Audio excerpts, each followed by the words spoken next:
আমার বন্ধুগণ, এমন সুন্দর দাড়ি, সাদা দাড়ি, মাথার চুল ও সাদা, বাঁচার জন্য করলো কি? দাড়ি কাটলো, মাথার চুলটা সাদা বানালো, এমন নৌকায় চললো, নৌকার ফেরে না, নৌকার কুলকুলাটা খুঁজে পায় না। কোস্টগার্ড পেয়ে গেল, ধরে আনতে আইন মন্ত্রীকে। ওইদিকে চুপ মেরে বসে আছেন দরবেশ সাহেব, বসে আছেন, মনে হয় আমাকে চিনবে না, কিন্তু আল্লাহ উলঙ্গ করেই ছাড়বেন, কোনো উপায় নাই। যখন বলতেছে আমার একা নিয়ে যাও কেন, ওই যে ওইখানে আরেকজন বসে আছে, কে ওটা? চিনলাম না তো। চিনবা কেমনে? মাথার চুল সাদা ছিল, কালো বানাইছে, দাড়ি ছিল, দাড়ি কাটছে। দরবেশ, দরবেশ হাজার হাজার কোটি টাকার মালিক। দাড়ি যে রাখলেন তিনি, আবার দাড়ি যে কাটলেন তিনি, এখান থেকে প্রমাণিত হয়ে যায় এই দাড়ি তার সুন্নতের দাড়ি নয়, এটা হলো ব্যবসার দাড়ি। কিসের দাড়ি? কিসের ব্যবসা? ধর্মের ব্যবসা। এটা কিসের ব্যবসা? তারা আমাদেরকে গালি দিয়েছিল, কিন্তু বাস্তবে বুঝাই দিলেন ধর্মের ব্যবসা তারাই করে। ধর্মের ব্যবসা তারাই করে। নিজের প্রয়োজনে মাথায় পট্টি বাঁধে, নিজের প্রয়োজনে কপালে তিলক লাগায়।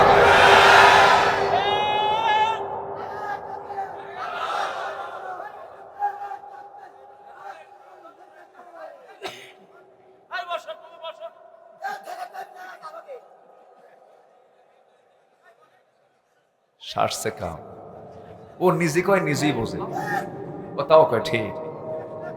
ওয়াজার আমি কি করি? আজ আলোচনার ভাব গম্ভীর্যের একটু ক্ষতি হয়ে যায় না, ঠিক আছে, ভাব গম্ভীর্য নষ্ট হয়, একটু খেয়াল করেন। ওনাকে একটু নিয়ে যেয়ে একটু চাটা খাওয়ায় নিয়ে আসেন। এই ছোট ভাই, একটু চাটা খাওয়ায় নিয়ে আসেন তো ওনাকে একটু। জি, আমার দিকে একটু তাকান। জি জি, আচ্ছা, ঠিক আছে, ঠিক আছে, থাক। না, সে তো পজিটিভ, একটু তাল ঠিক থাকে না, এমনি পজিটিভ তো, সে বোঝে সব কিছু। আমাদের চাইতে পাগল মানুষগুলো কত পজিটিভ, বোঝেন না? অনেক পাগল অনেক আগেই জান্নাতে চলে যাবে, পাগল তো। আর বুদ্ধিজীবী কিছু আছে, বুদ্ধি বেঁচে খায়, ও যাবে কোথায়? জাহান্নামে যাবে। আল্লাহ তুমি আমাদের সবাইকে ভালো রাখো, জোরে বলি আল্লাহুম্মা আমিন। আমার বন্ধুগণ, তাহলে আমরা বৈধ পথে চলবো না অবৈধ পথে? বৈধ না অবৈধ? শয়তানের পথের ভিতরে বৈধ অবৈধের কোনো চিন্তা থাকে না, কিন্তু জান্নাত যেতে হলে আপনাকে চিন্তা করে জান্নাতের পথ আপনাকে খুঁজে বের করতে হবে। সেই জান্নাতের পথ খুঁজে বের করার জন্য আল্লাহর কাছে চাইতে হবে নামাজের মধ্যে।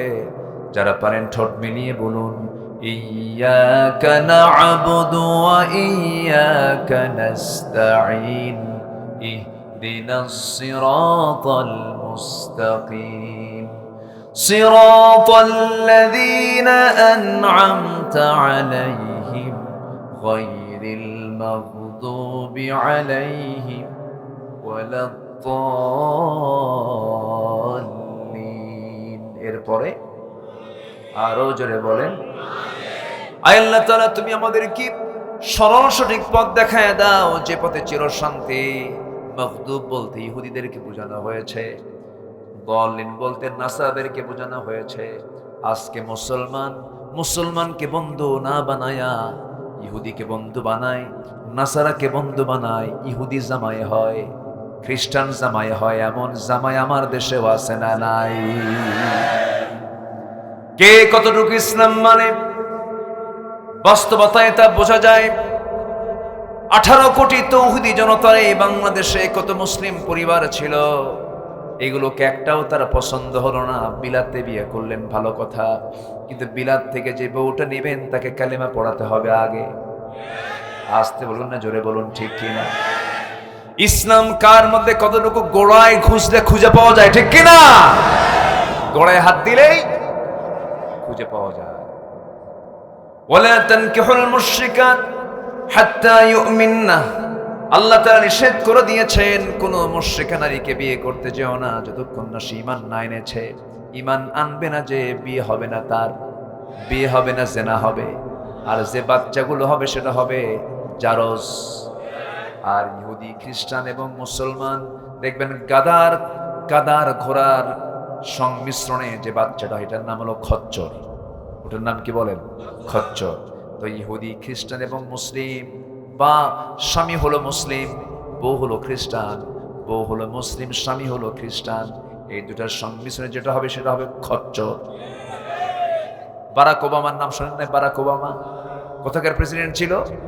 আমেরিকার। বাপ ছিল এক, বউ ছিল আরেক, ওর হয়েছে খচ্চর। আমার বন্ধুগণ, হারাম কোনো কাজে যাওয়া যাবে না, হালাল পন্থা জীবন যাপন করতে হবে। এই জন্য কোরআনটাকে জানার দরকার। আলেমদের না সবার, কোরআন শুধু আলেমের না সবার। এই জন্য জাতিকে আগে শিক্ষা দিতে হবে। জাতিকে আগে কি দিতে হবে? শিক্ষা দিতে হবে। শিক্ষার চাইতে বড় শক্তি আর কিছু নয়। শিক্ষার বিপ্লব হয়ে গেলে গোটা জাতির বিপ্লব হয়ে যাবে। ওরা চেয়েছিল একটা ইসলাম বিরোধী শিক্ষা জাতির মধ্যে কেমনে চাপিয়ে দেওয়া যায়, এটা ছিল সবচেয়ে বড় ষড়যন্ত্র। এখনো সেই ষড়যন্ত্র আছে না নাই বলেন তো? সেই জাতীয় শিক্ষানীতি এখনো আছে না নাই? 1 থেকে মাস্টার্স ডিগ্রি নেয়, সূরা ফাতিহা ভালো করে পড়তে পারেন। অবশ্যই শিক্ষা ব্যবস্থায় ত্রুটি আছে। একটা মুসলিম দেশের শিক্ষা ব্যবস্থায় একটা ছাত্র 1 থেকে মাস্টার্স ডিগ্রি পাশ করবে, বিসিএস ক্যাডার হবে, সূরা ফাতিহা পারে না, ভালো করে পড়তে পারে না। যদি এমন কন্ডিশন করা হতো, প্রত্যেক বিসিএস ভাইবা পরীক্ষায় প্রত্যেক শিক্ষার্থীকে কোরআনের সূরা ফাতিহা থেকে সূরা নাস পর্যন্ত যে কোনো জায়গা থেকে তাকে 1 পৃষ্ঠা কোরআন শোনাতে হবে তেলাওয়াত করে, এমন কন্ডিশন করলে পরে জাতির প্রত্যেকটা নাগরিকই কোরআন শিখতে বাধ্য হতো। তা কি আছে? বরঞ্চ ফতুয়া দেয়, লাকুম দীনুকুম ওয়ালিয়া দীন, বুখারী শরীফের 40 পারা। আগামীকাল ঈদুল আজহার জানাজা নামাজ। কি নামাজ? জানাজা নামাজ। এই হলো ইলমের দৌড়। ওরা আবার বলে আলেমরা কি বোঝে, আলেমরা কি জানে। বহু আগে, এই তো পাশাপাশি জেলা পাবনার আমার একটা মাহফিল ছিল। আমি সেই মাহফিলে শুধু বলেছিলাম, আজকে আলেমদের ভুল ধরে হলো আল্লামা সুরঞ্জিত সেনগুপ্ত। যেরকম নাউজুবিল্লাহ, যেরকম নাউজুবিল্লাহ। সুরঞ্জিত তো অনেক আগে চলে গেছে। ইলিয়াস আলী গুম হয়েছে, আল্লাহ ছাড়েন নাই, আল্লাহ তাকেও গুম করে দিয়েছে। জুলুম কখনো টেকসই হবে না। তো একটা কথা মাথায় রাখবেন, যে যদি কোনো মাজলুম আল্লাহর কাছে চায়, জুলুমের শিকার হয়, আল্লাহর কাছে যদি চায়, লাইসা হিজাব, সেই চাওয়ার মাঝে আল্লাহর মাঝে কোনো পর্দা থাকে না। কম চোখের পানি ফেলে নাই মাজলুমরা।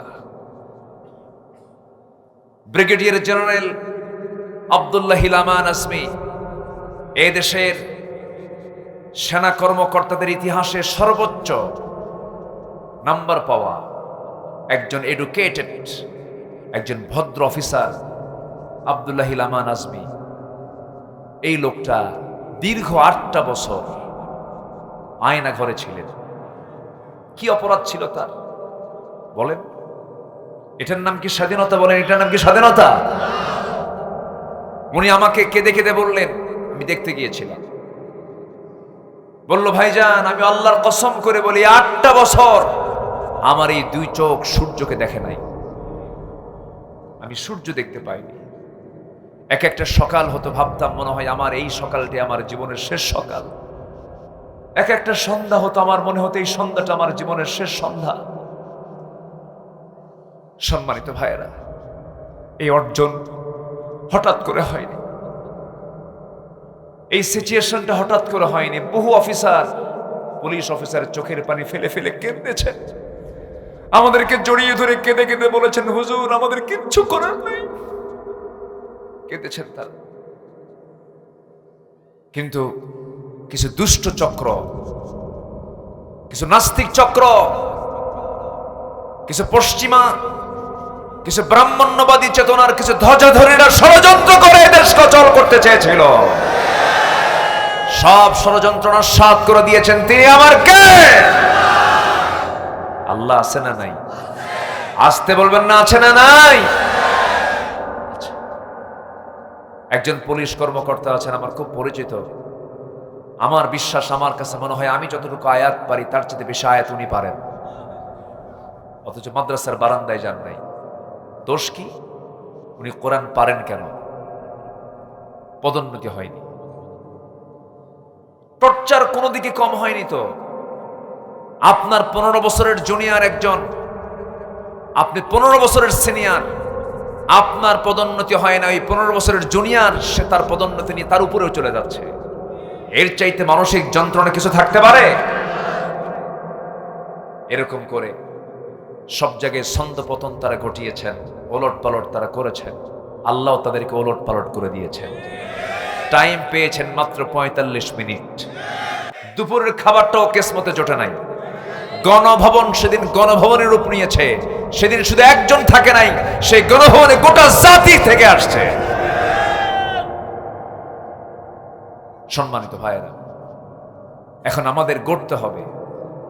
দেশকে গড়ার আগে আমাকে নিজে গড়তে হবে। আমরা গড়বো নিজেকে, জোরে বলি ইনশাআল্লাহ। কি দিয়ে গড়বো বলেন তো? বলেন কি দিয়ে গড়বো আমরা? নামাজ কয় ওয়াক্ত হতে হবে? কয় ওয়াক্ত? একা না জামাতে? কারোর সম্পদে বদনজর দেব না, কারো হারাম বিষয়ে চিন্তা করব না, ওজনে কম দেব না। পুলিশ অফিসাররা সব শুধু অফিসে বসে বসে ঘুম পারবে, বিচার লাগবে না। বলি আল্লাহু আকবার। সাইয়েদনা ওমর নাম শুনছেন তো? কয় নাম্বার খলিফা? বলেন কয় নাম্বার খলিফা? অনেকদিন আগে এক মাহফিলে বললাম, ওমরে ফারুককে চিনেন কে? সামনে থেকে এক ছেলে দাঁড়ায় বলে, হুজুর আমি চিনি। কে? আমাদের বাড়ির দোতলায় ভাড়া থাকে। সাইয়েদনা ওমর ফারুক রাদিয়াল্লাহু তাআলা আনহু 2 বছর প্রথম খলিফার আমলে গভর্নরের দায়িত্ব পালন করলেন মদিনায়। 24টা মাস শুধু অফিস টাইমে গেলেন আর আসলেন, বেতন নিলেন মাসে মাসে। 24টা মাস যখন পার হলো, আফসোস করে শেষ দিন বের হয়ে আসতেছেন আর বলতেছেন, আহারে এমন দায়িত্ব পালন করলাম, একটা বিচারও করতে পারলাম না, কারণ অফিসে এই আদালতে কোনো আসামি হাজির হয় নাই 24 মাসে। যেরকম সুবহানাল্লাহ। সব হয়ে গেছে কারো গোলাম, সব ভয় করে প্রশাসনের না আল্লাহর। এই জাতিকে ভয়, এই জাতির মধ্যে ভয় ঢুকাতে হবে প্রশাসনের না আল্লাহর। কার ভয় ঢুকাতে হবে? আল্লাহর ভয় ঢুকাতে হবে। কোন নারীর দিকে তাকাবোই না, জেনা হবে কেমনে, ধর্ষণ হবে কেমনে? আল্লাহ বলে দিয়েছেন নারীর দিকে তাকাবে না। ইয়াগুদ্দু মিন আবসারিহিম ওয়া ইয়াহফাযু ফুরুজাহুম। তোমরা তোমাদের লজ্জাস্থানকে হেফাজত করবে, চক্ষুটাকে নিম্নগামী করবে। বেগানা নারীর দিকে তাকাবে না। যদি আপনি না তাকান, জেনার তো কোনো প্রশ্নই আসবে না। জেনা থেকে জাতি বেঁচে যাবে। ধর্ষণের কোনো মামলা হবে না, ইফটিজিং এর কোনো মামলা হবে না, চুরির কোনো মামলা হবে না। চুরি করলে পরে তার হাত কাটা হবে, চুরি করলে বান্দার হক নষ্ট হয়ে যাবে। কোনো মামলাই হবে না। একটা আদর্শ নগর, একটা আদর্শ রাষ্ট্রের বৈশিষ্ট্য হলো রাষ্ট্রের মামলা জিরো হয়ে যাবে। মানুষগুলো আল্লাহওয়ালা হয়ে যাবে, সবাই নিজে নিজে সব নিজের ব্যাপারে সচেতন হয়ে যাবে। একটা ঘটনা মনে পড়লো, বলি বলি বলি বলি। কোন এক মহিলা জেনা করেছেন, সাহাবী। বলেন তো কি? সাহাবী। জেনা করার পরে নিজের ভিতরে একটা অনুশোচনা চলে আসলো, হারে এত বড় গুনাহ করে ফেললাম। চোখের পানি ফেলে ফেলে কান্দে আল্লাহর কাছে মাফ চায়। আর মনে মনে চিন্তা করছেন, আল্লাহ এত বড় গুনাহ করেছে, এই শাস্তি না আমি তোমার, এই বড় গুনাহ নিয়ে আমি তোমার সামনে হাজির হওয়ার সাহস করি না। আমি এই শাস্তি আমার দুনিয়ার জিন্দেগিতেই হয়ে যাক। এই চিন্তা মাথায় নিয়ে ওই মহিলা সাহাবী করলেন কি, একদিন নবীর কাছে গিয়ে বলছেন, ইয়া রাসূলুল্লাহ, আমি তো জেনার মতো জঘন্য কাজ করেছি। বিবাহিতা নাকি তুমি? হ্যাঁ বিবাহিতা। বিবাহিতা কোনো পুরুষ অথবা নারী যদি জেনার কাজে লিপ্ত হয়, পৃথিবীতে বেঁচে থাকার কোন অধিকার আছে নাকি? আজ থেকে আছে নাকি? এই অধিকার রাখেন নাই কে? ফায়সালা কার? দোষ দিয়ে লাভ হবে আইনে? এই আইনের দোষ দিয়ে লাভ হবে? আর এই আইন না মানলে তার ঈমান আছে? কেন আল্লাহ তাআলা এই শক্ত বিধান দিলেন? তিনটা অপরাধের শাস্তি মারাত্মক। নাম্বার 1 হলো কতলুন নফস। কোন মানুষ মানুষকে যদি হত্যা করে ফেলে, ইসলাম বলছে তাকেও দুনিয়া থেকে বিদায় করে দাও। কুতিবা আলাইকুমুল কিসাস, কিসাস আল্লাহ রাব্বুল আলামিন ফরজ করে দিয়েছেন। নাম্বার 2 হলো আশ-শাইখুজ জানি, কোন বুড়া জেনাকার, ইয়াং জেনাকার নয়। অবিবাহিত জেনাকার যদি জেনা করে, মিয়াতা জালদা, 100 দররা পিটাও, যেন সে না মরে। 100 দররা তাকে পিটাও। তাকে হত্যার অর্ডার দেওয়া হয় নাই, কারণ অবিবাহিত অবস্থায় কোন জেনার কাজে লিপ্ত হলে পরে এটা একটা অবশ্যই গুনার কাজ, মৃত্যুদণ্ড দেওয়ার মতো নয়। কিন্তু বিবাহ করার পরও যদি তুমি জেনা করো, আল্লাহ তাআলা অপশন দিয়েছেন জেনার কাছে যেন প্রয়োজন আরেকটা বিয়ে করো, প্রয়োজন আরেকটা বিয়ে করো, প্রয়োজন আরেকটা বিয়ে করো, তবু তুমি জেনার কাছে যেও না। আমার বন্ধুগণ, জেনাকে বন্ধ করার জন্য আল্লাহ রাব্বুল আলামিন 4টা পর্যন্ত অপশন দিলেন। এরপরও যদি কোনো বান্দা জেনা করে, এটাকে সীমা রক্ষা হলো না, সীমা লঙ্ঘন হলো? লঙ্ঘন হয়ে গেল। আর যখন জেনার কাজটা বেড়ে যাবে, নতুন নতুন রোগ চলে আসবে, ওই রোগে ইমানদাররা আক্রান্ত হয়ে যাবে, সমাজ আক্রান্ত হবে, মহামারী সমাজে শুরু হয়ে যাবে, বড় ক্ষতি হয়ে যাবে। ওই লোকের দ্বারা সমাজে মানুষের মধ্যে মহামারী সৃষ্টি হোক, এটা আল্লাহ চান নাই বলে আল্লাহ বলছেন তাকে দুনিয়া থেকে বিদায় করে, কারণ সে ভাইরাস। কারণ সে কি? ভাইরাস। তাকে দুনিয়া থেকে বিদায় করে দাও। নাম্বার 3 হলো, যদি কোনো বান্দা আল্লাহকে গালি দেয়, রাসূলকে গালি দেয়, কোরআনকে গালি দেয়, দ্বীনকে গালি দেয়, ইসলামের বিরুদ্ধে যদি কথা বলে, সে মুরতাদ হয়ে গেছে। এই 3টা অপরাধের শাস্তি ইসলাম মৃত্যুদণ্ডে দণ্ডিত করতে বলেছে, দুনিয়া থেকে বিদায় করতে বলেছে। ওই মহিলা 2 নম্বর অপরাধ জেনার কাজে তিনি নিজেই স্বীকৃতি দিচ্ছেন। রাসূল বলছেন, তুমি কি জেনা করেছো নাকি? হ্যাঁ হুজুর, আমি জেনা করেছি। না করো নাই? না হুজুর, জেনা করেছি। না করো নাই? না হুজুর, জেনা করছি। বারবার বলছেন। আমার নবীজি বলছেন, মহিলা তুমি তো নিজের জবানবন্দি দিয়ে ফেললে, আর কিচ্ছু করার নাই, সাক্ষী তো আর লাগবে না। জেনার সাক্ষী লাগে 4 জন। কয়জন বলেন? 4 জন। কিন্তু এখানে 4 জনের প্রয়োজন হচ্ছে না, কারণ ওই মহিলা নিজেই সাক্ষী দিয়ে ফেলতেছেন। রাসূল বলছেন, পেটে কোনো বাচ্চা আসছে নাকি? মিন্স বন্ধ হয়েছে নাকি? হ্যাঁ, মিন্স বন্ধ হয়ে গেছে, বাচ্চা পেটে চলে আসছে। রাসূল বললেন, কোনো উপায় নাই? ও মহিলা, কোনো উপায় নাই, এই মুহূর্তে তোমার উপরে কোনো আইন কার্যকর করা যাবে না। যাও, নিজের বাড়িতে যাও, সন্তান ডেলিভারি না হওয়া পর্যন্ত আমি তোমার উপরে কোনো আইন কার্যকর করতে পারবো না। মহিলা কান্দার বলে, হুজুর বাঁচবো যে গ্যারান্টি কি? রাসূল বলেন, যা, আমি তোমার জন্য দোয়া করলাম, যাও। মহিলা চলে গেলেন, বাড়িতে থাকলেন, সেজদায় পড়ে পড়ে কান্দেন, চোখের পানি ফেলে ফেলে কান্দেন, তওবা করেন। কার কাছে কাঁদেন বলেন? আল্লাহর কাছে কাঁদেন। 9টা মাস পূরণ হলো, বাচ্চা ডেলিভারি হয়ে গেল, একদিনও পার হলো না, 2 দিন পার হলো না, 24 ঘন্টার মাথায় এর মধ্যেই ওই মহিলা নবীর কাছে হাজির হয়ে বলছেন, ইয়া রাসূলুল্লাহ, আপনি আমাকে এতদিন পর্যন্ত ওয়েট করতে বলেছেন, সন্তান ডেলিভারি হয়ে গেছে, আপনি আমার উপর আইন কার্যকর করে দেন। রাসূল বলছেন, মহিলা সন্তানটা জীবিত না মৃত? হুজুর, সন্তান তো জীবিত রেখে এসেছে। রাসূল বললেন, কোনো কথা নাই, হাউলাইনি কামিলাইন, 2টা বছর তোমাকে দুধ অবশ্যই পান করাতে হবে, যাও তুমি বাড়িতে চলে যাও। সঙ্গে সঙ্গে মহিলা বলে, হুজুর এই লম্বা সময় বাঁচবো কেমনে? তার গ্যারান্টি দেব? তার গ্যারান্টি কি? রাসূল বললেন, যাও, গ্যারান্টি আমি দেবো কেমনে, কিন্তু উপায় তো নাই। সন্তানের হক আছে তোমার স্তনে, দুধ খাও, বাচ্চাকে বড় করো, যাও। মহিলা চলে গেলেন। ভারাক্রান্ত হৃদয় নিয়ে সন্তানকে দুধ পান করান, অন্য খাবারের প্র্যাকটিস গড়ে তোলেন। 6 মাসের মাথায় টোটালি সন্তানের দুধ বন্ধ করে, সন্তানকে কোলে করে নিয়ে টোটালি সন্তানকে দুধ বন্ধ করে দিয়া অন্য খাবারের অভ্যাস গড়ে তুলে সন্তানকে কোলে করে নবীর সামনে হাজির হয়ে বলছেন, ইয়া রাসূলুল্লাহ, এই যে সন্তান দুধ খাওয়া বন্ধ করে দিয়েছে, 3টা বার আপনার স্বর্ণপন্ন হলাম বিচারের জন্য, আজকে দয়া করে ফেরত দিবেন না। সঙ্গে সঙ্গে রাসূল বলছেন, দাও, সন্তানটা আমার কোলে উঠায় দাও। রাসূল সন্তানটা উঠায় নিলেন কোলে। এরপরে বলছেন, সাহাবীরা শোনো, এই যে আমার হাতে সন্তানটা দেখতে পেতেছে, এই সন্তানের লালন পালনের দায়িত্ব যে বান্দা গ্রহণ করবে, আমি রাসূল আর ওই দায়িত্ব পালনকারী ব্যক্তি জান্নাতের মধ্যে 2 নখের দূরত্ব অবস্থান করব। কয়েকজন সাহাবী দৌড় মেরে আসলেন, একজনকে কোলে উঠায় দিলেন, এরপর রাসূল কাঁদা কাঁদা কণ্ঠে বলছেন, ও সাহাবীরা, মহিলাকে নিয়ে যাও, উন্মুক্ত মরু প্রান্তরে পাথর মেরে তাকে দুনিয়া থেকে বিদায় করে দাও।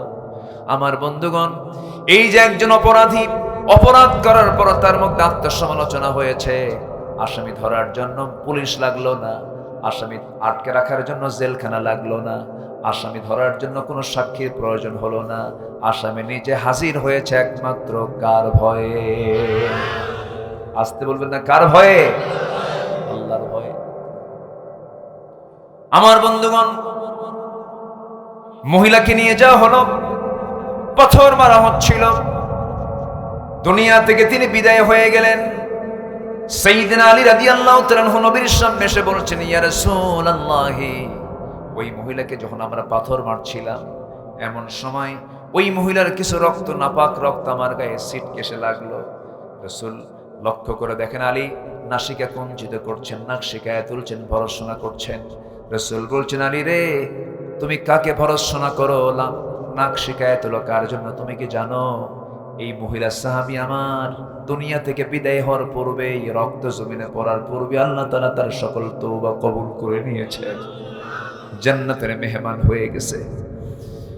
আমার নবীজি বললেন, মহিলা ও সাহাবীরা, এই মহিলার জানাজার আয়োজন করো, জানাজার দায়িত্ব আমি কাউকে দেব না, আমি রাসূল নিজে তার জানাজা পড়াবো। আমার নবীজি জানাজা পড়ায় দিলেন, জানাজা সম্পন্ন হয়ে গেল। জানাজা সম্পন্ন করার পর আমার নবীজি সাহাবে কেরামকে লক্ষ্য করে বলছেন, সাহাবীরা শোনো, এই যে মহিলার জানাজা সম্পন্ন করা হলো, এই মহিলা জীবনের শেষ মুহূর্ত পর্যন্ত, শেষ নিঃশ্বাস পর্যন্ত যে পরিমাণ তওবা করেছে আর যে পরিমাণ চোখের পানি ফেলে ফেলে কেঁদেছে, এই মহিলার তওবা যদি মদিনার ৭০ জন গুনাহগারদের মাঝে যদি বন্টন করে দেওয়া হতো, প্রত্যেককে আল্লাহ রাব্বুল আলামিন মাফ করে প্রত্যেককে আল্লাহ রাব্বুল আলামিন জান্নাত বরাদ্দ করে দিতেন। জোরে বলে সুবহানাল্লাহ। কার ভয়? আসতে বলবেন না, কার ভয়? রাসূল এমন চরিত্র সাহাবে কেরামকে উপহার দিয়েছিলেন। আমার নবীজির চরিত্র ছিল মহান। সেই চরিত্র, মহান চরিত্রের ছোঁয়া পেয়ে আবু বকর তৈরি হয়েছেন, ওমর তৈরি হয়েছেন, আলী তৈরি হয়েছেন, ওসমান জিন্নুরাইন তৈরি হয়েছেন। আমাদের জন্য মডেল খোঁজার জন্য ইউরোপে যাওয়া লাগবে না, আমেরিকায় যাওয়া লাগবে না, আমাদের সকল কিছুর মডেল ইসলামে আছে না নাই? আছে না নাই? বুকটা ফেটে যায়, যুবকদের পোশাক ঠিক নাই, যুবকদের চাহনি ঠিক নাই, যুবকদের লেবাস ঠিক নাই, যুবকদের চাল চলন ঠিক নাই। যুবকরা যে পোশাকটা পরে ইসলামের পোশাক নাকি বলেন? মাথার যে চুলটা কাটে এটা কি ইসলামের নাকি বলেন? চুল কাটার আগে একটা ডিজাইন খোঁজে, বলে এই চুলের সাইজটা আমার করে দাও। কিন্তু যুবক চিন্তা করলো না, আমি যখন দুনিয়া থেকে বিদায় নেব, রাসূলুল্লাহ আমার জন্য সুপারিশ করবেন। আমার নবীজির মাথার চুলটা কেমন ছিল, আমার নবীজির মুখের দাড়িটা কেমন ছিল, আমার নবীজি কেমন কাপড় পরেছেন, কেমন জুব্বা পরেছেন, কেমন পোশাক পরেছেন, তেমন পোশাক আমার পরতে হবে। এটাই হলো নবীজির সুন্নাহকে মেনে চলা। আজকের যুবকদের মাথার চুলের সাইজ দেখছেন নাকি? দেখেছেন তো মাথার চুলের সাইজ কি? দুই দিকে চুল কেটে চামড়া বের করা, এইদিকেও চুল নাই, এইদিকেও চুল নাই, পিছনেও চুল নাই, চামড়া বের করে মাথার উপরে গোল কইরা সেন্ট মার্টিন দ্বীপ আছে না নাই? এই হলো মাথার চুল। এরপর এমন শার্ট পরে, শার্টটা এত ছোট, আবার প্যান্ট এত নিচে পড়ে, সীমান্ত বর্ডার, ঠিক আছে না? অথচ প্যান্ট পরার নিয়ম হচ্ছে নাভিতে না নাভির উপরে? নাভির নিচে পরা হালাল না হারাম? সর্বক্ষণের জন্যই বলবো।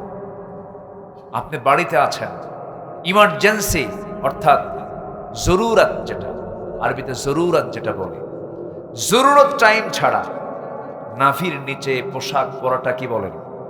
আস্তে কয়, আরো জোরে, আরো জোরে। নাভির উপরে পড়তে হবে। সেই প্যান্ট এত নিচে নামছে। আমি মসজিদে ঢুকছি একদিন নামাজ পড়ার জন্য, দেখি এক ইয়াং ছেলে এরকম প্যান্ট আর শার্ট পরে নামাজে দাঁড়াইছে।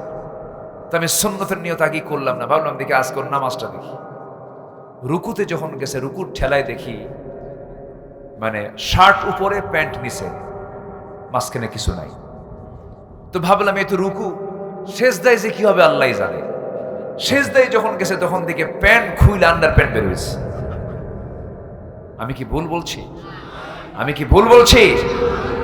এগুলো পোশাক ছেড়ে দাও, অবৈধ রিলেশন ছেড়ে দাও।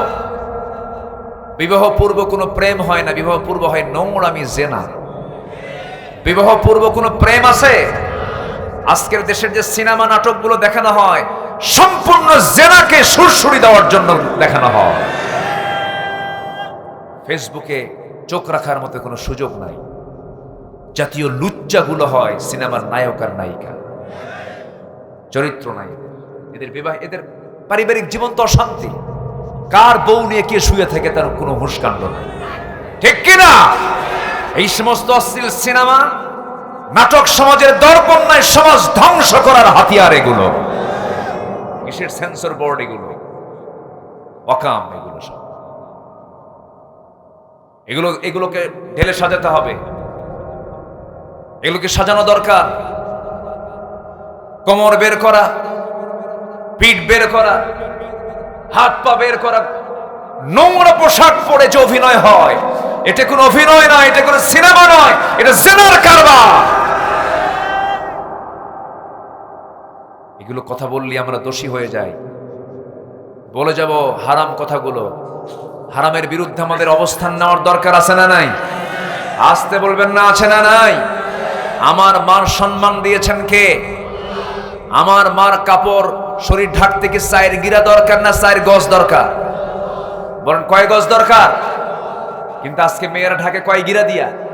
4 গিরা। 1971 সালে দেশ স্বাধীন হয়েছে।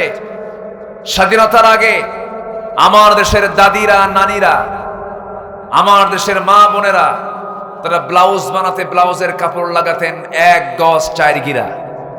1 গজ যা দিয়ে হাত পর্যন্ত, কোমর পর্যন্ত, পেট পর্যন্ত, পিঠ সব ঢেকে যেত। দেখার কোনো সুযোগ দিতেন না আমার সেই দাদি নানিরা। দেশ স্বাধীন হওয়ার পর স্বাধীনতার 54 বছরে এসে এমন স্বাধীন হইছে, স্বাধীনতার ঠেলায় 1 গজই বাদ আছে খালি 4 গিরা। আমি কি ভুল বলছি?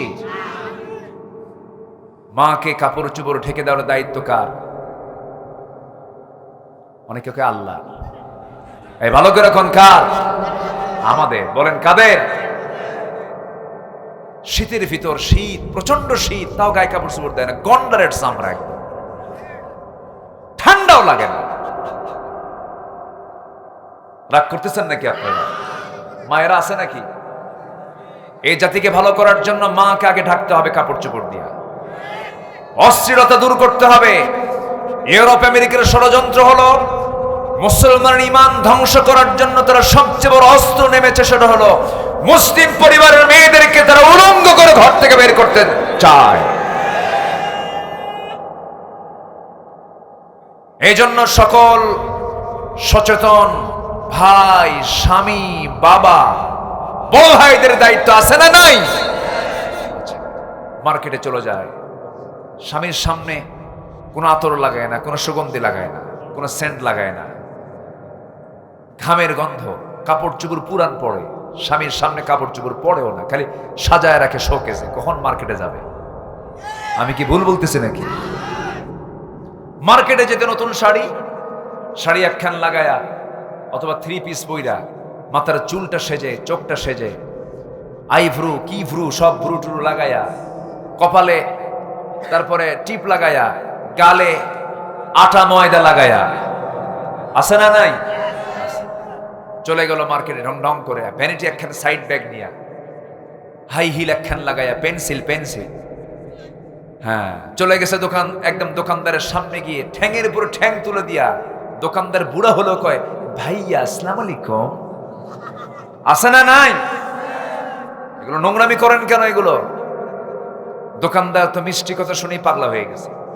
আল্লাহ তো বলে দিয়েছেন ওয়াকুল্না কাওলাম মারুফা, ও নারী সমাজ, পরপুরুষের সামনে স্ট্রেট কথা বলবা, একদম যে কথার মধ্যে কোনো নেকামি থাকবে না, কোনো নিক্কণ সুর থাকবে না। অকুল্লা কাউলাম মারুফা, এমনকি প্রয়োজনে রাসূল বলেছেন মুখের মধ্যে নখ ঢুকায়া কথাকে বিকৃত করে বলবা, যেন তোমার কথার মধ্যে যেন তার কোনো আকর্ষণ না খুঁজে পায়। আর সেই নারী অভিনয় করে দোকানদারের সামনে গিয়ে বলছে, ভাইয়া এটা শাড়ি দেখানো যাবে কি? দোকানদার তো কামসারা। দোকানদার শাড়ি একখান বের করে নিজের গায়ে লটকা দিয়ে বলে, আপা এই শাড়ি কিন্তু আপনাকে দারুণ মানাবে। ওটা আরেক বদমাইশ আছে না নাই? আমি কি এগুলো অবাস্তব বলছি না বাস্তব বলছি? অবাস্তব না বাস্তব? এই নোংরামি বন্ধ করার দায়িত্ব প্রত্যেক সচেতন ভাই, স্বামী, বাবার আছে না নাই? সচেতন হতে হবে। এগুলো নিষেধ কাজ। 15টা নিষেধ নিয়ে আমি আলোচনা শুরু করেছি। অলরেডি নিষেধের বেশ কিছু বিষয়গুলো আমি উপস্থাপন করেছি। এখন সিরিয়াল একটু আসি। আমরা 15টা যদি নিষেধাজ্ঞা আল্লাহর মেনে চলি, আমার আপনার জান্নাতে যেতে কোনো বাধা থাকবে না। জোরে বলি ইনশাআল্লাহ। নাম্বার 1, শিরকের কাজ করা আদেশ না নিষেধ? শিরিক করা সিদ্ধ না নিষিদ্ধ? সিদ্ধ না নিষিদ্ধ? নিষিদ্ধ। মেহেরপুরে আসছি আমি, আজকে কথা বলে খুব মজা পাচ্ছি। কেন জানেন? আপনাদের ভাষাটা আমার চোর সুন্দর। বলি আলহামদুলিল্লাহ। ভাষা সুন্দর যাদের হয় তাদের সামনে কথা বলে খুব মজা পাওয়া যায়, তারা বুঝে কথাগুলো। আর আমি যদি নোয়াখালী ভাষায় কইতাম কথা, হ্যাঁ হ্যাঁ কইতাম কিতা কইতাম। কত ভাষা! ভাষা কে দিয়েছেন বলেন তো? আল্লাহ দিয়েছেন। বুড়ার বুড়ি দুইজন নোয়াখালী আর ময়মনসিংহ গল্প করতেছে। তো ময়মনসিংহের এক বুড়ি বলতেছে নোয়াখালীর বুড়িকে, বোন আপনি কি মতাইছেন? তো এখন নোয়াখালী কয়, এটা আবার কি কয়? এ কি দেখো, এই কিয়ামত আইছেনি। মানে নোয়াখালী ময়মনসিংহ বোঝাচ্ছে, ভাইয়া বোন আপনি কেমন আছেন, বোন আপনি কি মতাইছেন। ও ভাবছে কিয়ামত আসছে। কি আসছে? কিয়ামত আসছে। এই যে ভাষা, এই যে কি ভাষা, এই ভাষাগুলো কে দিয়েছেন বলেন তো? আল্লাহ দিয়েছেন। জি চাচা আপনি কোথায় যাচ্ছেন? কষ্ট হচ্ছে, বয়সও হয়ে গেছে, 12টা বাজে, কি করব শেষ করে দেই? আলোচনা চলো, জোরে বলি ইনশাআল্লাহ। শর্ট করে হলো আমরা 15টা পয়েন্ট আজকে শিখে যাব। জোরে বলি ইনশাআল্লাহ। কোন চরিত্র মানি না, কোন নেতা মানি না, কোন আদর্শ মানি না, একমাত্র নবীর চরিত্র, নবীর আদর্শ ছাড়া। ঠিক কিনা? আমার দল হবে নবীর, আমার আদর্শ হবে নবীর, আমার চেতনা হবে নবীর। নবীর বাইরে যা আছে তা আমরা পচা বস্তা মনে করে ধিক্কার মারি। ঠিক কিনা? আল্লাহ কবুল করুন, জোরে বলে আমিন। 1 নাম্বার, শিরিক করা সিদ্ধ না নিষিদ্ধ? কে করেছেন? যে শিরিক করবে তার জান্নাত নিষিদ্ধ, তার জান্নাত নিষিদ্ধ। নিষিদ্ধ কে করেছেন? আল্লাহ রাব্বুল আলামিন বলেন, ওয়ামান ইউশরিক বিল্লাহি ফাকাদ হারামাল্লাহু আলাইহিল জান্নাহ। যে ব্যক্তি শিরিক করবে তার জন্য জান্নাত নিষিদ্ধ। মোল্লার কথা না আল্লাহর কথা? আব্দুল্লাহর কথা না আল্লাহর কথা? আল্লাহর কথা। যথোপযুক্ত আল্লাহ পাক এটাকে বাস্তবায়ন করবেন। এখন প্রশ্ন হলো, শিরিকটা কি?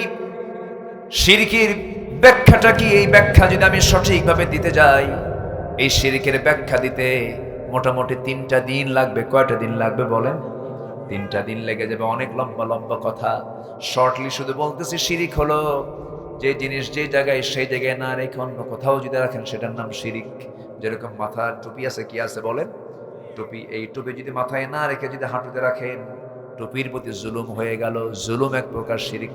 ইন্না শিরকা লাযুলমুন আযীম। আল্লাহ রাব্বুল আলামিন শিরিককে বরদাস্ত করতে পারেন না। আল্লাহ দিয়েছেন চোরের বিধান, আল্লাহ দিয়েছেন ডাকাতের বিধান, আল্লাহ দিয়েছেন অর্থনীতির বিধান, আল্লাহ দিয়েছেন সমাজনীতির বিধান, আল্লাহ দিয়েছেন খুনের বিধান। কিন্তু আল্লাহর বান্দা সেই বিধানকে তোয়াক্কা না করে বান্দা নিজে আইন প্রণয়ন করে আল্লাহর বিরুদ্ধে আইন বাস্তবায়ন করে। এর চাইতে বড় শিরিক আল্লাহর জমিনে আর নাই। সূর্য কার নিয়মে চলে? চন্দ্র কার নিয়মে চলে, আকাশ কার নিয়মে চলে, জমিনটা কার নিয়মে চলে। আমি আপনি ধান লাগায় আসি, জমিতে ধান বপন করি, বীজটা লাগায় আসি, সেই বীজটা বড় করেন কে? সেটাকে সুন্দর করে বড় করে প্রস্তুত করেন তিনি আমার কে? আমি আম গাছ ছোট্ট লাগায় দিয়েছি, সেই আম গাছটা বিশাল আকারে বড় করেছেন কে? আম গাছে আম দেন কে? জাম গাছে জাম দেন কে? মাটি দুই রকম না এক রকম? মাটি একরকম কিন্তু ফল দুই রকম। কে করে দিয়েছেন? আল্লাহ করে দিয়েছেন। সবকিছু যদি আল্লাহর নিয়মে চলতে পারে, আমার চোখ আল্লাহর নিয়মে চলে, আমার হাত আল্লাহর নিয়মে চলে, আমার পাও আল্লাহর নিয়মে চলে, সমাজটা চালাতে নিয়ে তুমি আল্লাহর নিয়ম কেন মানবা না? এটা তোমার জন্য শিরকের কাজ হয়ে যাবে। শিরক আল্লাহ রাব্বুল আলামিন মাফ করবেন না। সব গুনাহ মাফ হবে। আল্লাহ বলছেন তোর যত গুনাহ, সব গুনাহ মাফের দায়িত্ব আমি আল্লাহ নিয়ে নিলাম, তুই আমার কাছে শিরক মুক্ত হয়ে আয়। আল্লাহ তুশরিক বিশাইআন বিকরাবিল আরদিল খাতায়া। তোমার সমস্ত গুনাহগুলো জমিন চেয়ে গেছে, কোনো সমস্যা নাই। সব গুনাহগুলো আমি আল্লাহ সব মুছে দেব, সব ইরেজ করে দেব। শর্ত হলো গুনাহমুক্ত হয়ে আমার কাছে শিরক মুক্ত হয়ে আস, আমি তোমাকে গুনাহমুক্ত করে জান্নাত দিয়ে দেব। শনিবারে বাস কাটা যাবে না, মঙ্গলবারে বিয়ে হওয়া যাবে না। এগুলো আছে নাকি? আছে, এগুলো আছে। বিয়ের দিন যার বৃষ্টি হবে সারাদিন তার চোখের পানি ফুরাবে না। দেখছেন কি মুফতি আজম? এ ওঠে কে? ধরেন তো, বসেন বসেন। আমি তো বহুদূর যাব, আমি যাব না? আমিও তো যাব, আপনিও যাবেন, আমরা একসঙ্গে দোয়া শামিল হয়ে যাব। জোরে বলি ইনশাআল্লাহ। নাম্বার 2 হলো অবিচার করা নিষিদ্ধ। বিচার করতে হবে, সঠিক বিচার করবেন, আল্লাহ তাআলা সঠিক বিচারের ফলাফল আপনাকে জান্নাত দিয়ে দিবেন। আল্লাহ রাব্বুল আলামিন বলছেন, ও বান্দা, আরশ আজিমের ছায়া আমি 7 শ্রেণীকে রাখবো।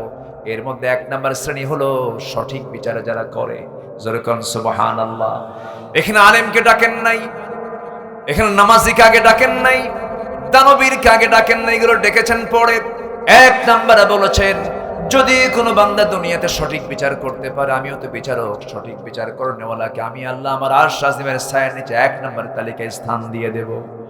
জোরে বলে সুবহানাল্লাহ। এই জন্য বিচারকের দাম সবচেয়ে কম না সবচেয়ে বেশি? যদি সে সঠিক বিচার করে। আর সঠিক বিচার না করলে খবর আছে না নাই? আসতে বলবে না, খবর আছে না নাই? খবর আছে। এই সঠিক বিচার যদি আজকে হতো, আল্লামা সাইদিকে আজকে আমরা হারাতাম না? হারাতাম? বেচারাটা আমাদেরকে ফাঁকি দিয়ে চলে গেছেন। সবাই বাড়িতে ফিরল, উনি আর বাড়িতে ফিরলেন না। আল্লাহ তুমি তার কবরটাকে জান্নাতের টুকরা বানায় দাও।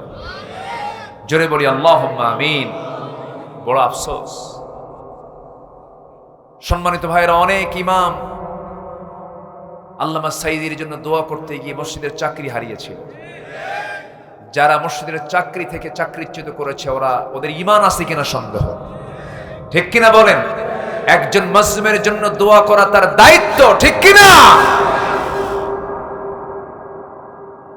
চলে গেলেন না, হত্যা করা হলো। বলেন তো, বলেন বলেন বলেন বলেন। তাফসীর মাহফিলের এই প্ল্যাটফর্ম থেকে আমরা সুস্পষ্ট ভাষায় জানিয়ে দিতে চাই, এই প্ল্যাটফর্মের মানুষ তিনি ছিলেন, এই অঙ্গনের মানুষ ছিলেন। এই অঙ্গনের এই প্ল্যাটফর্ম থেকে সুস্পষ্ট ভাষায় জানিয়ে দিতে চাই, একটা সুস্থ মানুষকে জেলখানা থেকে বের করে কয়েক হসপিটাল ক্রস করে শাহবাগের সেই হসপিটালে তাকে হসপিটালাইজড করে পরিকল্পিতভাবে মেডিকেল টিম গঠন করে তাকে পয়জনিং করে যে দুনিয়া থেকে বিদায় করা হলো, যারা করেছে সেই মেডিকেল টিমকে অবশ্যই অবিলম্বে গ্রেফতার করে চূড়ান্তমূলক শাস্তি নিশ্চিত করা হোক। এ মতের পক্ষে রাজি আছেন কারা কারা? হাত উঁচু করে দেখা।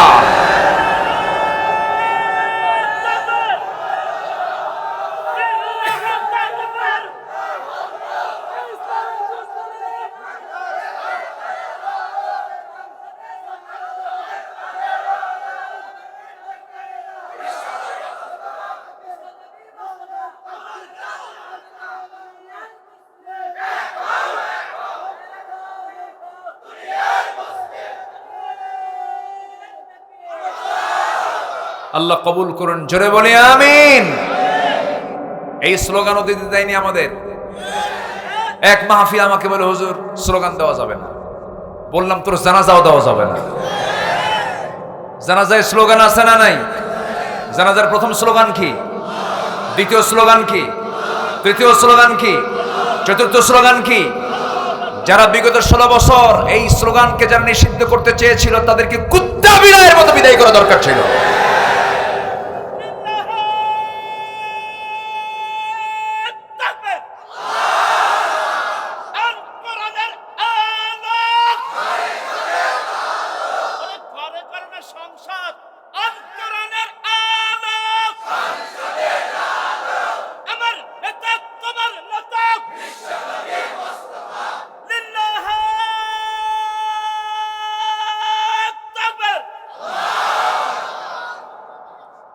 আল্লাহ কবুল করুন, জোরে বলি আমিন।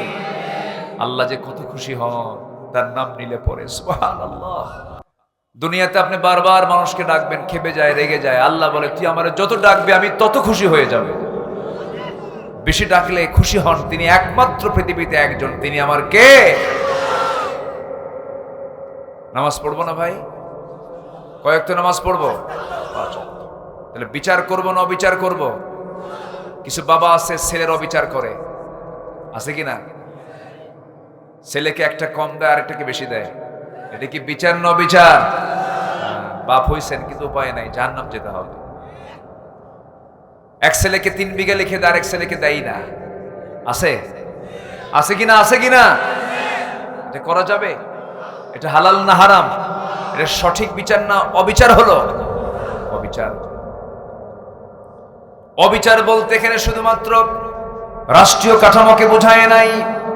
আপনার স্ত্রীর হক আছে, আপনি সঠিকভাবে হক আদায় করলেন না, আপনি অবিচার করে ফেললেন। অনেক স্বামী আছে বইয়ের প্রতি অবিচার করে, আবার অনেক স্ত্রী আছে স্বামীর প্রতি অবিচার করে। যে ব্যবহার পাওয়ার উপযুক্ত যোগ্যতা সেই উপযুক্ত ব্যবহার স্বামীকে দেখায় না, আছে কিনা? আছে কিনা? আছে। হয়তো স্বামীর অবস্থাটা একটু খারাপ, দুর্বল, শ্বশুর বাড়ির মানুষগুলো একটু দুর্বল, গরিব মানুষ, বাবার বাড়ি, মেয়েটার বাবার বাড়ি ধনী মানুষ, দেখবেন খুব খারাপ আচরণ করে, অবিচার করে ফেলে। এমনকি এমন মহিলাও আছে স্বামীকে থাপড়ায়, এমন স্বামীও কিন্তু দুনিয়াতে, এমন বউ দুনিয়াতে আছে। এগুলো অবিচার।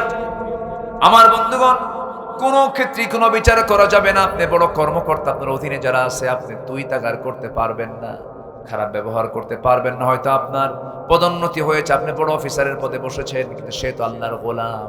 সে হয়তো সাধারণ কোনো কর্মকর্তা হতে পারে, আপনি বড় কর্মকর্তা হতে পারেন, কিন্তু সম্মান, শ্রদ্ধা, স্নেহ কোনো অংশে কম রাখা যাবে না। যদি কম বেশি করেন এটা বিচার না অবিচার? অবিচার হয়ে যাবে। এইরকম করে প্রত্যেকটা জায়গায় সঠিক বিচার করতে হবে। ওমর ফারুক রাদিয়াল্লাহু তাআলা আনহু তিনি সফরে বের হয়েছেন, প্যালেস্টাইন সফরে বের হয়েছেন। তিনি এক ভৃত্যকে সাথে নিয়ে ভৃত্যকে বললেন, ভৃত্য আমি উটের পিঠে চললাম, তুমি লাগামটা ধরো। লাগাম ধরে ধরে যাচ্ছেন, উটের ওই ভৃত্যটা চলতে চলতে পা লেগে গেছে। ওমর ফারুক বলছেন, ভৃত্য তুমি এখন আমার উটের পিঠে চড়ো, আমিও লাগামটা ধরি। ভৃত্য বলছে, এটা কেমন করে হয়? আপনি খলিফাতুল মুসলিমিন, অসম্ভব ব্যাপার। না না, এটা হতে পারে না। ওমর ফারুক বলছেন, ও আমার ভাই, আমি রাষ্ট্রের প্রধান হতে পারি, তুমিও বান্দা আমিও বান্দা। আজকে যদি আমি এই সমতা রক্ষা না করি, কিয়ামতের দিন আল্লাহ পাক আমাকে জালিমের কাতারে শামিল করবে। উঠায় দিছে ভৃত্যকে উটের পিঠে, জায়গা মতো জায়গায় পৌঁছে গেছে। যখন ওমর ফারুক আসতেছে, সবাই উঠে বসে থাকে। সেই ভৃত্যকে ওমর মনে করে বলছে, ওমর আপনাকে ওয়েলকাম জানাচ্ছি। ভৃত্য কয়, চাকর কা আমি তো ওমর নই, লাগামটা ধরে আছে সেই লোকটাই ওমর। জোরে বলে সুবহানাল্লাহ। এই ব্যবহার দেখে বলে ফেলছে, আশহাদু আল্লা ইলাহা ইল্লাল্লাহ। সম্মতা। সাইয়েদনা ওমর ফারুক রাদিয়াল্লাহু তাআলা আনহু একদিন এশার নামাজটা পড়ায়া ইমামতির দায়িত্ব তিনি পালন করেছেন। যারা এই রাষ্ট্রপ্রধান হবে তারা নামাজ পড়বে না পড়াবে? আজ তারা পড়বে না পড়াবে? আবু বকর পড়ছেন না পড়াইছেন? ওমর ফারুক পড়েছেন না পড়াইছেন? ওসমান জিন্নুরাইন তিনি পড়ছেন না পড়াইছেন? আলী তিনি পড়েছেন না পড়াইছেন? আমার নবীজি পড়েছেন না পড়াইছেন? যেই হবে নেতা সে হবে মুসল্লি না ইমাম? বলেন বলেন বলেন বলেন। ইমাম। সাইয়েদনা ওমর ফারুক রাদিয়াল্লাহু তাআলা আনহু এশার নামাজ পড়ায়া ঘরের মধ্যে ঢুকে বলছেন, আমার স্ত্রী একটু খাবার দাও, ঘুম তো আসে না, জনগণকে না দেখলে আমার ঘুম হয় না। তিনি খেলাফতের দায়িত্ব পালনের পর থেকে ওই যে অসুস্থ হলেন, সে অসুস্থতা মৃত্যু পর্যন্ত তাকে নিয়ে চলে গেল, শুকায় গিয়েছিলেন। তাকে বলা হলো, ওমর এরকম শুকায় যান কেন? তিনি বলছেন, তোমরা আমাকে যে দায়িত্ব দিয়েছো এই দায়িত্ব আমাকে স্বাস্থ্যহীন করেছে, আমার ঘুম হয় না, আমার ঘুম হয় না, আমার ঘুম হয় না, জনগণকে না দেখলে আমার ভালো লাগে না। এশার নামাজ পড়ে তার প্রত্যেকটা রাত ডিউটি ছিল তার প্রতিবেশীকে দেখতে যাওয়া। এক রাতে প্রতিবেশীকে দেখতে গেলেন, প্রতিবেশীর ঘর থেকে কান্নার আওয়াজ আসে, বাচ্চারা কান্দে। কান্দে কেন? এই বাড়িতে মা নাই নাকি? বাচ্চার মা নাই নাকি? বাচ্চার মা বের হয়ে আসছে, কান্দে কেন? বাচ্চারা এত রাতে খাবার নাই কেন? তোমার স্বামী কি হয়েছে? স্বামী মারা গেছে, আমি বিধবা মানুষ, চুল পরিমাণ কোনো খাবার নাই, শুধু পানি জাল দিচ্ছে, অভিনয় করতেছে, কি করবে? এই জন্য সন্তানগুলো কান্দে। ওমর ফারুক কাঁদতে কাঁদতে চলে আসছেন খাজানায়, খাদ্য গোদামে চলে আসছেন। এক বস্তা আটা নিজের পিঠে বহন করে নিয়ে আসতেছেন। ম্যানেজার বলছে, ওমর ফারুক রাদিয়াল্লাহু তাআলা আনহু আমাকে দেন দায়িত্ব, আমি নিজে পৌঁছায় দেব। ওমর ফারুক বলছেন, কিয়ামতের দিন আমার আমলনামা তোমার পিঠে যাবে না, আমার দায়িত্ব আমাকে পালন করতে দাও। চলে গেছেন, চলে গিয়ে বিধবার হাতে আটার বস্তা তুলে দিয়ে বলছেন, আমি ওমর তোমাকে দিয়ে গেলাম, আবার যখন ফুরে যাবে আমাকে সংবাদ দিবা। ওমর নিজের দায়িত্বে তোমার ঘরে আটার বস্তা পৌঁছাইয়া দেবে। চলে গেছেন আরেকটা বাড়ির সামনে, হাউমাউ করে কান্দে এক মহিলা, চিৎকার করে করে কাঁদতেছে, যেন কি যেন হয়ে গেছে। খবরটা নিলেন, ওই মহিলার কান্দার হেতু হলো বাচ্চা পেটে আসছে, সন্তান ডেলিভারির সময় হয়েছে, কিন্তু ধাত্রী নাই, বাচ্চা ডেলিভারি হচ্ছে না। মহিলা মারা যেতে পারে অথবা সন্তান মারা যেতে পারে। দেরি করলেন না, গভীর রাতে সোজা বাড়িতে এসে বউটাকে ডাক দিয়ে বলছেন, বউ আমার বড় বিপদ হয়ে গেছে, কি? বোরকাটা পড়ো। বউটাকে সঙ্গে করে নিয়ে বাড়িতে আগে কিছু না বলে ওই বাড়ির সামনে দাঁড় করায় বউটাকে লক্ষ্য করে বলছে, বউ আমার আল্লাহর কসম করে বলি, আমরা কিন্তু শাসক নই, আমরা হলাম জনগণের খাদেম, আমরা জনগণের খাদেম। অতএব এই ঘরের মধ্যে একজন মহিলার সন্তান ডেলিভারির যন্ত্রণা শুরু হয়েছে, কিন্তু নার্স নাই, ধাত্রী নাই। আজকে তোমাকে আমার বউ হওয়ার পরও তোমাকে নার্সের দায়িত্ব পালন করতে হবে। অর্ধ অর্ধ দুনিয়ার অর্ধ জাহানের শাসনকর্তার বউ হয়ে গেছেন একজন নার্স, একজন ধাত্রী। আল্লাহু আকবার বলেন। অবিচার না বিচার? বলেন, অবিচার না বিচার? অন্যায় না ন্যায়? অমানবতা না মানবতা? ওমর ফারুক রাদিয়াল্লাহু আনহু বউকে ঢুকায়া দিলেন, নার্সের দায়িত্ব পালন করলেন। ইয়াদিলু হুয়া আকরাবু লিত্তাকওয়া, সঠিক বিচার করো, মানবিক হও, এটাই হলো তাকওয়ার সবচেয়ে শ্রেষ্ঠ পন্থা। এই কাজটা তুমি করতে থাকো, আল্লাহ তোমাকে জান্নাত দিয়ে দিবেন। আমার বন্ধুগণ, আবু বকর সিদ্দিক রাদিয়াল্লাহু তাআলা আনহুর খেলাফত আমল, তিনি বিশাল রাষ্ট্রের তিনি রাষ্ট্রপ্রধান। তার প্রতিবেশী একজন বুড়ি মহিলা ছিলেন। প্রত্যেকটা দিন ফজরের আগ দিয়ে তিনি খালি পায়ে যেতেন, বুড়ির ঘরের মধ্যে সমস্ত কাপড় চোপড়গুলো ধুয়ে ধুয়ে দিতেন, প্লেটগুলো ধোয়া দিতেন, খেজুরগুলো তাকে খাওয়াইয়া দিতেন। পরপর 2 বছর এই খেদমত করলেন, তিনি মারা গেছেন। বুড়ি জানে না খলিফাতুল মুসলিমিন মারা গেছেন। সেই দায়িত্ব কাঁধে এসেছে ওমর ফারুক রাদিয়াল্লাহু আনহুর, কাঁধে এসেছে দায়িত্ব। ওমর ফারুক রাদিয়াল্লাহু আনহু ওই মহিলার খেদমত করতে গেছেন, কাপড় চোপড় ধুয়ে দিয়েছেন, খেজুরটা ধুয়ে যখন তার সামনে দিয়েছেন, খেজুর খেতে নিয়ে দেখেন খেজুরের মধ্যে বিচি। সঙ্গে সঙ্গে ভাবলেন, মনে হয় খাদেম চেঞ্জ হয়ে গেছে। আবু বকর বুঝে নাই, কারণ আবু বকর যে আমাকে খেজুর খাওয়াতো, বিসিগুলো ফেলে দিয়া আমাকে শুধু খেজুর দিত, আমি খেয়ে নিতাম। যেহেতু বিসি সহ খেজুর দিয়েছে, খাদেম পাল্টে গেছে, আবু বকর আর নাই। জোরে বলি আল্লাহু আকবার। আমার বন্ধুগণ, আমার ভাইরা, অবিচার করা যাবে না। ওয়ালা তাত্তাবিউল হাওয়া আন তা'দিলু, নিজের মন যা চাই সেই অনুযায়ী তুমি বিচার করবে না। বিচার করবে কার বিধান দিয়া? বলেন, আসতে বলবেন না, কার বিধান দিয়া? নাম্বার 3 হলো গীবত করা নিষিদ্ধ। গীবত করা কি? নিষিদ্ধ। রাস্তার মোড়ে মোড়ে, চৌরাস্তার মোড়ে, ত্রিমোহনের মোড়ে যে সমস্ত 4 দোকানগুলো আছে, আমি 4 দোকানের নাম দিয়েছি গীবত খানা। কি খানা বলেন? গীবত খানা। এগুলো ইমানদারদের সময় নাই চা খাওয়ার, বিড়ি খাওয়ার সময়, এগুলো ইমানদারদের জীবনে নাই। সময় নষ্ট করার সময় নাই। 60-70 বছরের জিন্দেগি, প্রত্যেকটা সেকেন্ডকে আমরা কাজে লাগাবো। জিহ্বাকে কাজে লাগাবো, কানকে কাজে লাগাবো, চোখকে কাজে লাগাবো, প্রত্যেকটা মিনিটকে আমরা কাজে লাগাবো। ওয়ালা ইয়াগতাব বা'দুকুম বা'দা, সূরা হুজুরাতের 12 নম্বর আয়াত। আল্লাহ বলছেন, তোমরা গীবত করো না। গীবত মারাত্মক গুনাহ। গীবত মানে হলো মনা ভাইয়ের গোশত খাওয়া, কোন ভাইয়ের গোশত খাওয়া? মরা ভাইয়ের গোশত খাওয়া। নাম্বার 4 হলো মিথ্যা রটনা, মিথ্যা কিছু ঘটনা উদ্ঘাটন করা নিষিদ্ধ, এমন কাজ করা যাবে না। আল্লাহ রাব্বুল আলামিন বলছেন, ইন্নামা ইয়াফতারিল কাযিবাল্লাযীনা লা ইউমিনুনা বিআয়াতিল্লাহ ওয়া উলাইকা হুমুল কাযিবুন। জোরে বলুন আল্লাহু আকবার। নাম্বার 5 হলো মিথ্যা সাক্ষ্য দেওয়া যাবে না। মিথ্যা সাক্ষী বুঝে আজকের দেশের মামলায় নাই। আসতে বলবেন না, আছে না নাই? সত্য সাক্ষী বেশি না মিথ্যা সাক্ষী বেশি? যারা মিথ্যা সাক্ষী দেবে তারা জান্নাতি না জাহান্নামী? জাহান্নামী। কোনো মিথ্যা সাক্ষীর কাছে যাব না। ওয়াল্লাযীনা লা ইয়াশহাদুনা আস-সূর ওয়া ইযা মাররু বিল-লাগবি মাররু কিরামা। জোরে বলুন আল্লাহু আকবার। নাম্বার 6 হলো অন্যায়ভাবে অপরের সম্পত্তি গ্রাস করা যাবে না। ভূমিদস্যু কুষ্টিয়াতে আছে না নাই? পুকুর দখল আছে না নাই? টেন্ডারবাজি আছে না নাই? চাঁদাবাজি আছে না নাই? এগুলোকে সম্পূর্ণ হারাম করে দিয়েছেন তিনি আমার কে। নাম্বার 7 হলো মাতা পিতার অবাধ্য হওয়া যাবে না, খারাপ ব্যবহার করা যাবে না। আজকে শিক্ষার হার বেড়েছে, মাতা পিতার প্রতি সম্মান সেবার হার কমেছে না বেড়েছে? কমেছে। তাহলে শিক্ষার মধ্যে ভেজাল আছে না নাই? আমার দাদারাই ভালো ছিলেন, দাদারা পড়াশোনা বেশি করতে পারেন নাই কিন্তু বাপ মার খেদমত করেছেন। আজকের নাতিরা পড়াশোনা বেশি করছে কিন্তু বাপরে খেদমত করে না। এখান থেকে প্রমাণ হয়ে গেল শিক্ষার মধ্যে ভেজাল আছে না নাই?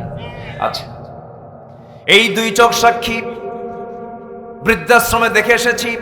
বয়স্ক মানুষ পড়ে আছে, বয়স্ক মহিলা পড়ে আছেন। আমি একজনকে প্রশ্ন করলাম, মুরব্বী আপনি এই জায়গায় কেন, কি হয়েছে আপনার? বাবা, সন্তান বড় ডাক্তার সময় পায় না, সন্তান বড় ইঞ্জিনিয়ার সময় পায় না, সন্তান বড় একজন ব্যবসায়ী সময় পায় না। মাসে মাসে এই জায়গায় টাকা দিয়ে দেয়, টাকার কোনো সমস্যা নাই, কিন্তু এই জায়গায় রেখে দেয়, তাদের সেবা করার সময় নাই। শেষ বয়সে বাপ মার জন্য টাকা দরকার না সেবা দরকার? কি দরকার? সেবার দরকার। আল্লাহ টাকার কথা বলেন নাই, সেবার কথা বলেছেন। যখন বুড়ো হয়ে যাবে, কিবার আহাদুহুমা আও কিলাহুমা ফালা তাকুল লাহুমা উফ।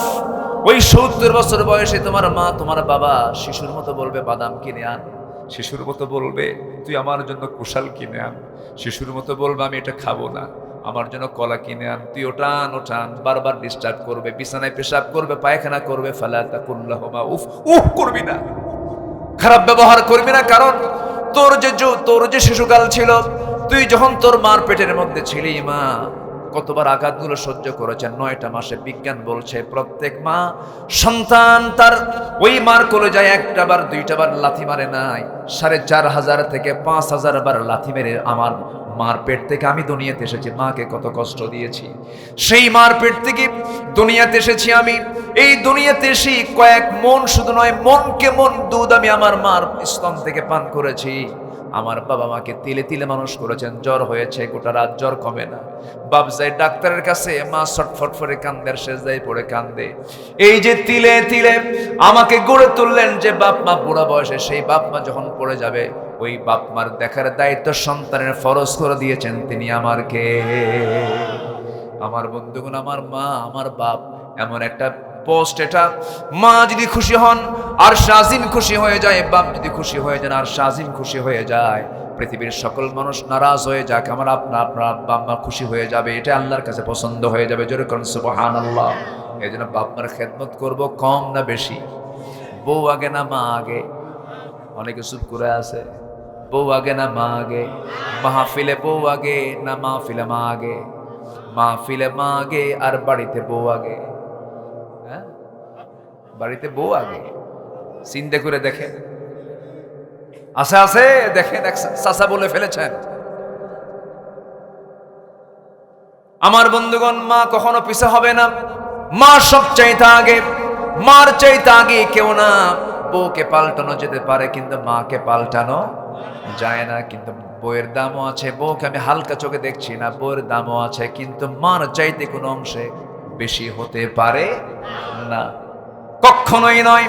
এমন করে পরিবারটা গড়ে তুলবেন, বউকে স্ট্রেট ফরওয়ার্ড বলে দিবেন, বউ আমার, তুমি আমার ইমান, তুমি আমার অস্তিত্ব, তুমি আমার যৌবনের কন্ট্রোল করো, তুমি আমার ইমান রক্ষাকারী, তুমি তুমি আমার ইমানকে কন্ট্রোল করো, আমি যে জেনার দিকে যাই না, আমি তোমার দিকে থেকে আমার ইমানটা ঠিক থাকে, এটা সবকিছু ঠিক আছে।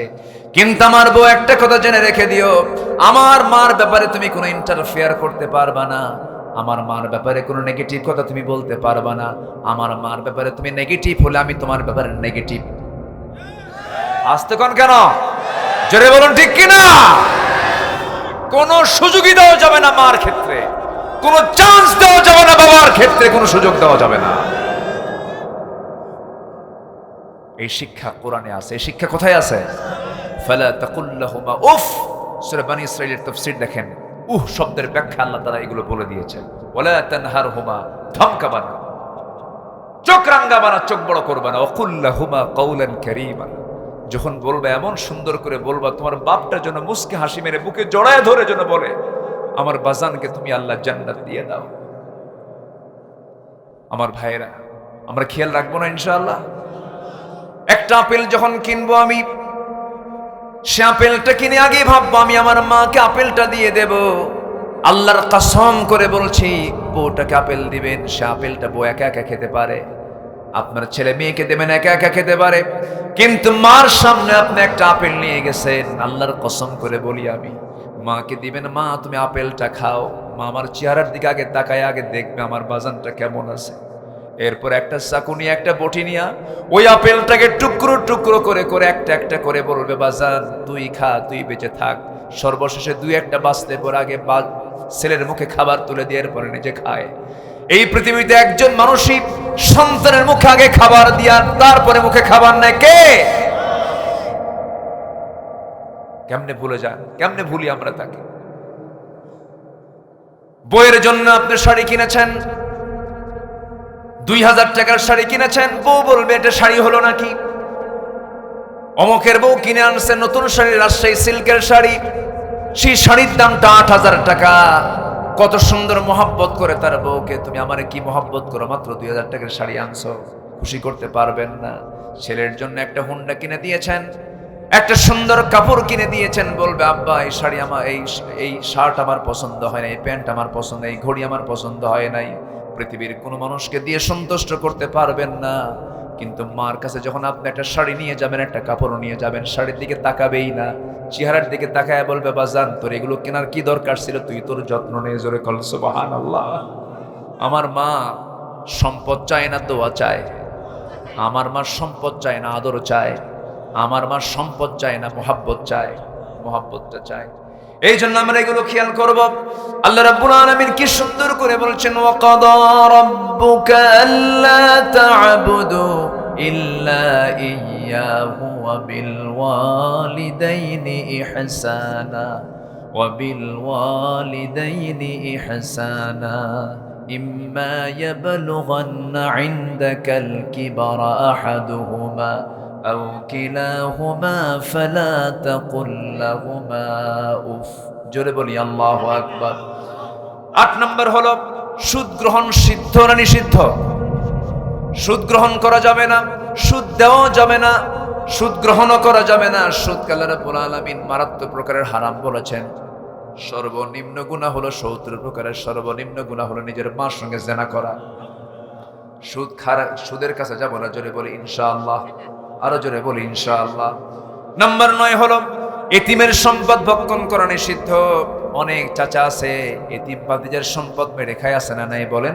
আছে, সম্পূর্ণ নিষিদ্ধ। আল্লাহ রাব্বুল আলামিন বলছেন ইন্নামা ইয়াকুলুনা ফি বুতুনিহিম ইল্লান ফি বুতুনিহিম নারা ওয়া সায়াসলাউনা সাঈরা।